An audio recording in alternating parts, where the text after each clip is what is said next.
Assalamualaikum warahmatullahi wabarakatuh. Jumpa lagi di Rejo Sari Channel. Teman-teman semuanya, kali ini saya akan memberitahukan kepada teman-teman semuanya bagaimana cara mendapatkan kartu Indonesia Pintar dan apa saja berkas-berkas yang harus dipenuhi untuk bisa mendapatkannya. Simak terus.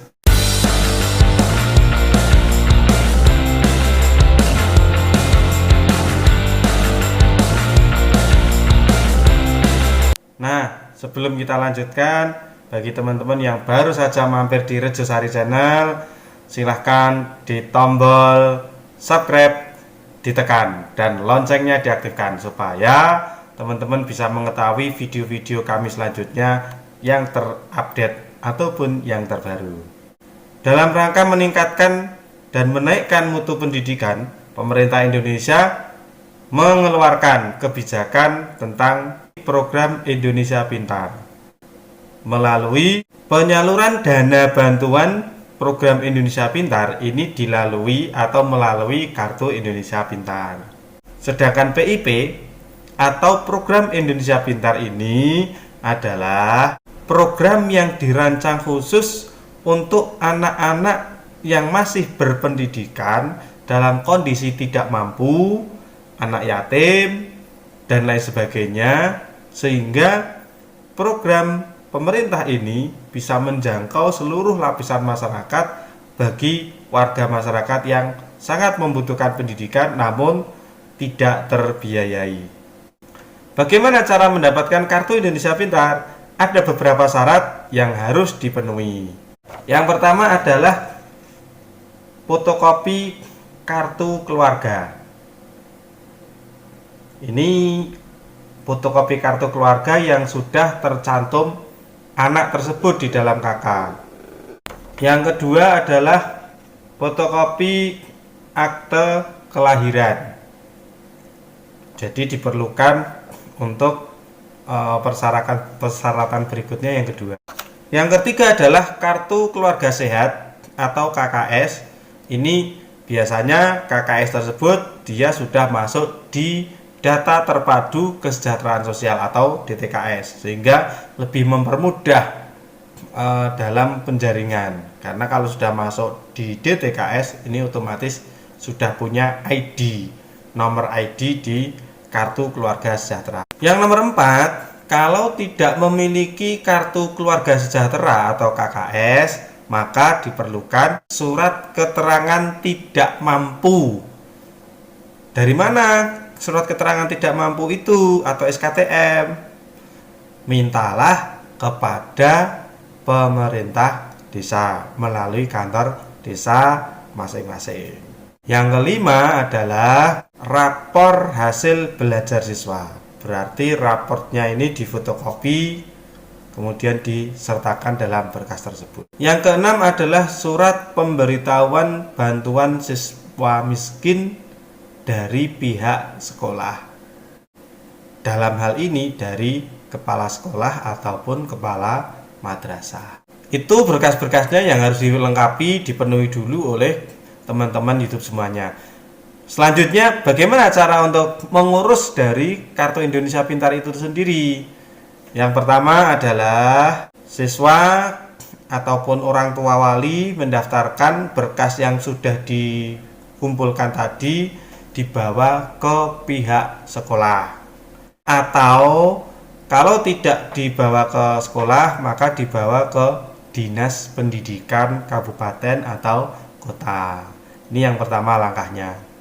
Setelah berkas sampai ke sekolah, maka pihak sekolah akan mencatat dan kemudian mendaftarkan berkas tersebut kepada dinas pendidikan. Jadi hampir sama, datang langsung ke dinas pendidikan dengan membawa berkas atau datang ke pihak sekolah dengan membawa berkas yang sudah dilengkapi. Sehingga pihak sekolah itu setelah dicatat, dikumpulkan beberapa berkas dari beberapa siswa, kemudian diusulkan kepada dinas pendidikan kabupaten atau Kementerian Agama, kemudian dari Kementerian Agama atau dinas kabupaten, dinas pendidikan kabupaten ini kemudian diusulkan kepada Kemendikbud nasional atau pemerintah pusat. Nantinya setelahnya itu pihak sekolah akan mencatat dan memasukkan siswa tersebut ke dalam data pokok pendidikan atau Dapodik.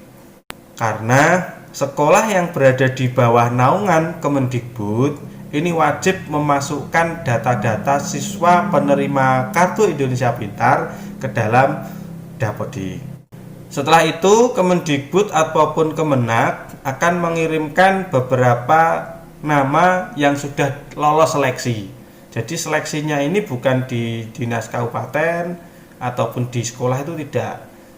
Yang berhak meloloskan adalah Kementerian Pendidikan dan Kebudayaan Nasional, yang hal ini berada di pemerintah pusat. Setelah lolos, maka siswa akan mendapatkan bantuan sesuai dengan tingkatan di sekolahnya. Karena ada beberapa kriteria bantuan yang disalurkan. Yang pertama adalah kalau untuk siswa SD atau paket A atau MI, ini bantuannya sebesar Rp450.000 per tahun. Yang kedua, kalau untuk tingkatan siswa SMP, MTS atau paket B, ini bantuannya sebesar Rp750.000 selama 1 tahun. Dan yang ketiga adalah untuk siswa SLTA atau sederajat, SMK atau paket C, maka bantuannya dananya ini sebesar Rp1.000.000 setiap tahun. Itulah beberapa syarat atau berkas yang harus dipenuhi. Kemudian bagaimana tata caranya untuk mendaftarkan atau mendapatkan Kartu Indonesia Pintar. Buat teman-teman yang belum mendapatkan Kartu Indonesia Pintar dan memang pantas untuk mendapatkannya, silahkan dipenuhi berkas-berkasnya dan dilampirkan, didaftarkan pada sekolah masing-masing. Jadi Kartu Indonesia Pintar ini prosesnya tidak berada di kantor desa atau pemerintah desa, namun prosesnya adalah berada di sekolah masing-masing. Ini yang perlu diingat. Berkasnya tadi fotokopi KK, fotokopi akte kelahiran, kemudian kartu KKS, kalau tidak punya berarti menggunakan SKTM. Yang keempat adalah buku rapor. Yang kelima adalah tadi ada rekomendasi dari bantuan siswa miskin dari kepala sekolah maupun kepala madrasah. Namun kejujuran itu sangat penting buat sahabat-sahabat semua, karena masih banyak sekali teman-teman kita, saudara-saudara kita yang sangat membutuhkan.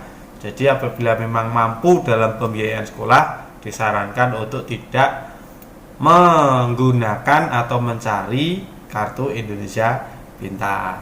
Demikian yang dapat kami sampaikan. Kurang lebihnya silahkan di kolom komentar kita diskusikan bersama. Dan untuk video-video selanjutnya boleh kasih saran dong, apa video yang harus kami tampilkan yang bermanfaat buat teman-teman semuanya. Sampai jumpa di video berikutnya.